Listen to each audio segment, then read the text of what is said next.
Thank you friends for supporting my channel. Actually, we can't improve our speed without practicing the hard words before dictation. So please pause this video and practice the words. Okay, I hope you have practiced the words. So the dictation of the day starts now. Sir, I come to the second amendment bill. Here, the Honorable Minister wants to make an improvement. I very well understand it, and to some extent it is welcome. He wants to cover an employee who has interrupted service, and that interruption in service being created as a result of his absence without leave from service. The amending bill proposes to include this interrupted period of service of such an employee within the meaning of continuing service for the purpose of payment of gratuity. This much I welcome, but I would like to point out to the Honorable Minister that regarding 24 working days, the ambiguity is still there, and the day may not be far off when the Supreme Court may interpret it in another way, and you may have to come with another amending bill before the House. So the ambiguity should have been cleared by you. Here again, I beg to submit the Honorable Minister makes a provision which is entirely detrimental to the interests of the worker working in the factory or in some other establishment. Para. Sir, I would like to draw the attention of Honorable Minister. Of course, he knows everything what is contained in the bill, that on page 2 of Payment of Gratuity Amendment Bill 1984, it says, not being absence in respect of which an order imposing a punishment or penalty or treating the absence as break in service has been passed in accordance with the standing orders, rules or regulation, etc.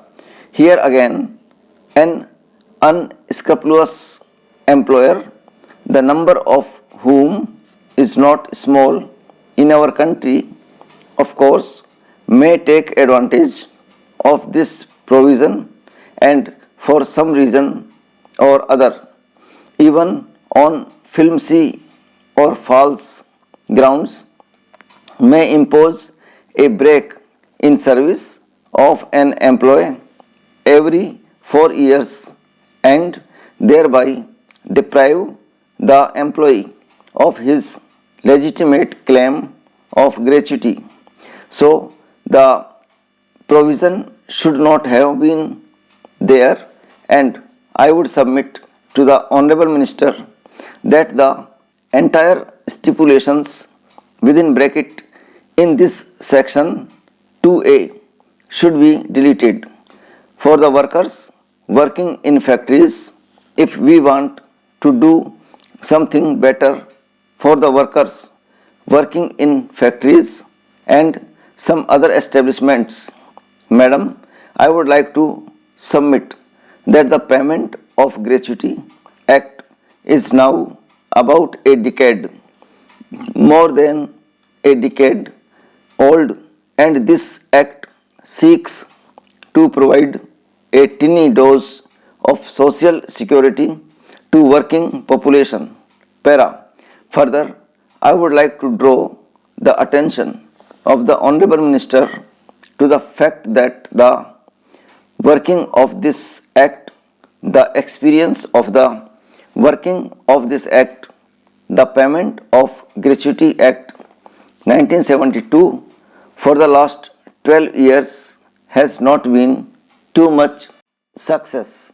There are certain drawbacks, flaws, and lacunae in the payment of Gratuity Act 1972, and with these drawbacks and flaws, the Act is becoming less meaningful to the workers for whom this Act is meant. I would like to mention just a few of them. There is a provision that a worker is entitled to get gratuity only after he has completed 5 years of service. Why should there be this limitation of 5 years? Let us take an example. Let us say a worker becomes disabled after 3 years of service. What will be his position? The demand of the working people is that such a person should be paid gratuity for the period of service rendered by him, so that with this gratuity amount he may be able to sustain himself for some days or for some months or two. Para, you should, I submit, at best to bring down this period of limitation to 1 year of service, because 1 year's duration of service is, I think, quite sufficient to assess or gauge the performance of a worker or employee working in a particular establishment. Then again, madam, there is another drawback which lies in the principal act, namely the Payment of Gratuity Act 1972, that is, the gratuity amount of a worker is not adequately protected. Therefore, I would suggest that such a statutory measure should be brought forward by the government, which will enable the gratuity money to be adequately protected. There has been a constant demand from different sections of the workers that a gratuity fund should be created like the Provident Fund, with this difference that in the gratuity fund only the employer will be required to deposit his portion of the money. This fund should be kept quite apart by the employer for the payment of gratuity, and under no circumstances the employer shall be allowed to use the gratuity money for his own purpose. Such an arrangement should have been made in the Gratuity Act.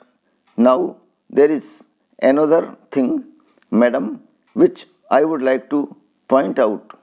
Under the present provision, an employee is entitled to gratuity if he works or serves in an establishment which has at least 10 employees.